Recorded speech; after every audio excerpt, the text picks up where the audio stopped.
In the sea, there is a myriad of life. The Coral Triangle is the global center of marine biodiversity, both in terms of fish and other marine life and coral. Here you find more than 600 different species of coral and 3,000 different species of fish. It is a unique, rich ecosystem. The locals call it the mother of all seas. It is the powerful ocean currents where the Pacific Ocean and the Indian Ocean meet that provide the backdrop for the rich life. The ocean currents can vary with temperatures as high as 13 degrees. The animals use the reef in many different ways. This is where they live and find their food, unless they themselves become food for others. The reef is also used as a dwelling, from the smallest animals hiding in small crevices to the large wobbegong shark lying in a cave and just waiting for food to come to it.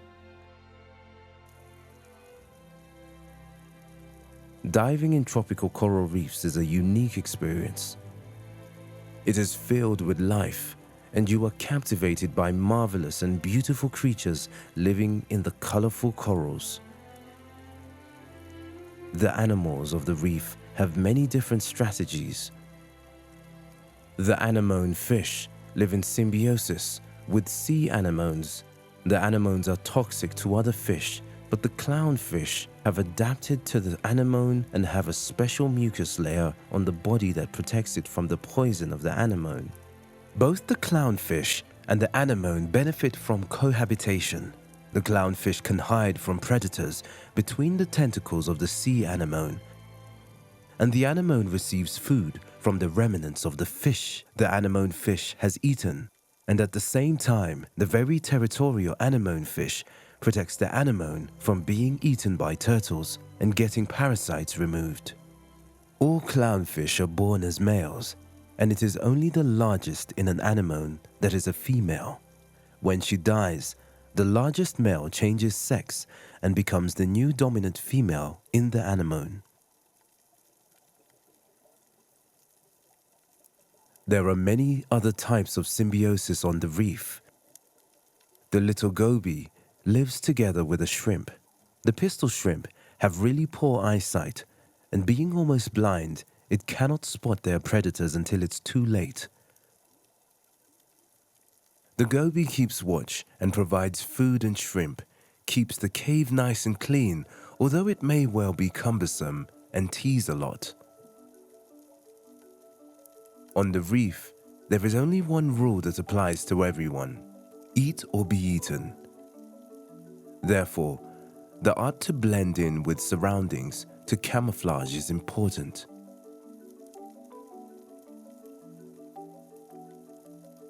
The ghost pipefish resembles a piece of seaweed that drives in the water. They swim close to the bottom or between seaweed to hide. That way, they avoid possible enemies, and at the same time, they can get close to their prey. They are related to seahorses. A true master of camouflage is the octopus. It can change colors and adapt to surroundings as fast as it moves across the reef. Frogfish is also brilliant at imitating their surroundings. They can look like the corals or the fungi they're living in and completely coincide with the surroundings. But it takes the frogfish several days to change color to the new surroundings. Frogfish are lousy swimmers, so they use the front pair of fins as they walk on the seabed.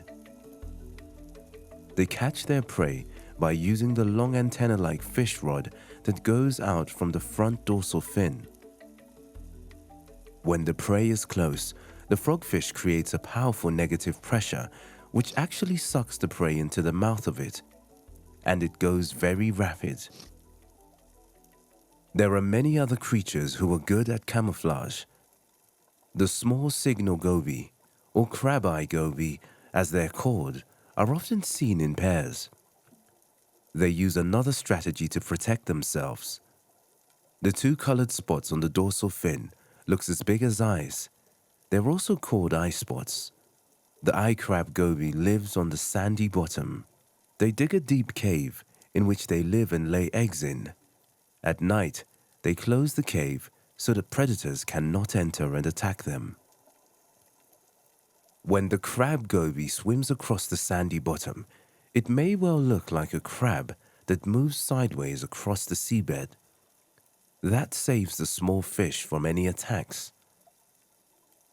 There are many other animals that similarly imitate other animals that are dangerous, thereby avoiding being attacked. Nudibranches do not do much to hide. The colorful snails have no house and therefore have to defend themselves in other ways.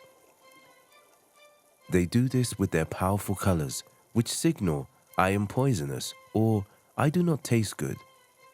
Once a fish has tried to eat a nudibranch, it never does it again.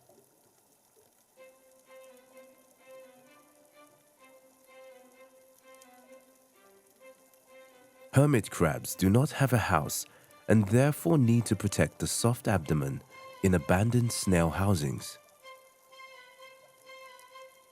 Some say it looks like a comb a mermaid has lost on the seabed, and others think it's a thoroughly peeled fish skeleton. But it is not some of the parts. It's a Venus Muric snail.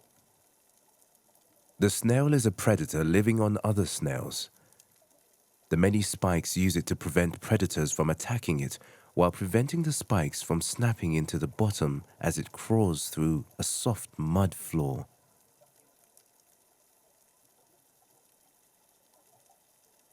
The tiny Pygmy Seahorse is not bigger than a rice grain. It coincides entirely with the large fan corals in which it lives.